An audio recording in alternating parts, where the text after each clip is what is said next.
थोड़ी बात कर सकते हैं अजमत साहिबा? क्या पूछना चाहती तुम मुझसे? उम्मीद करती हूँ जो पूछूंगी वो बताएंगी। अदनान की अम्मी की मौत के बारे में जानना है, जवाब देंगी ना?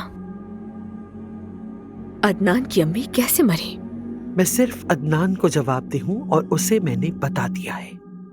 उसके अलावा मुझे किसी के सवालों का जवाब देने की कोई जरूरत नहीं, खास तौर पर तुम्हारे सवालों का। मुझे आपके रस्मी जवाब में कोई दिलचस्पी नहीं। मुझे सच जानना है, आपने क्या किया था उनके साथ? तुम खुद को समझती क्या हो कि तुम इस तरह, इस लहजे में बात करो मुझसे? हाँ, तुम होती कौन हो मुझसे इस तरह सवाल जवाब करने वाली? मैं जमरुद दमीर खान हूँ, अदनान दमीर खान की बीवी। आपने अदनान की माँ के साथ क्या किया? मैंने सालों बर्दाश्त किया है, लेकिन अब नहीं। मैं नहीं चाहती कि तुम मेरे बेटे के साथ रहो, इसलिए मैं चाहती हूँ कि तुम यहाँ से चली जाओ और दोबारा अपनी शक्ल ना दिखाना। अदनान ने कई बार अपनी जान खतरे में डाली है और उसे ये सच जानने का पूरा हक है। आप मकरूज हैं उसकी। तुम मेरे खानदान से जोंक की तरह चिमट के रह गई हो।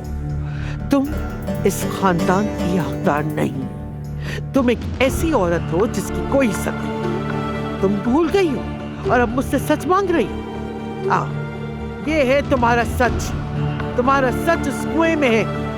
कोई इज्जत नहीं तुम्हारी। तुमने पहले मेरे बेटे को धोखा दिया, फिर मेरे पोते को। एक बेइज्जत औरत जो पहले चचा से और फिर भतीजे से दिल बहलाती रही और अब मुझसे खड़े होकर सवाल कर रही है। हाँ, दफा हो जाओ, दफा हो जाओ, निकल जाओ, निकल जाओ, दफा हो जाओ यहाँ से, निकल जाओ, दफा हो जाओ। ठीक है, मैं यहाँ से जा रही हूँ, लेकिन आप मेरे साथ ये सब नहीं कर सकेंगे। मैं न्याजी से बात करूंगी और सब कुछ जानूंगी।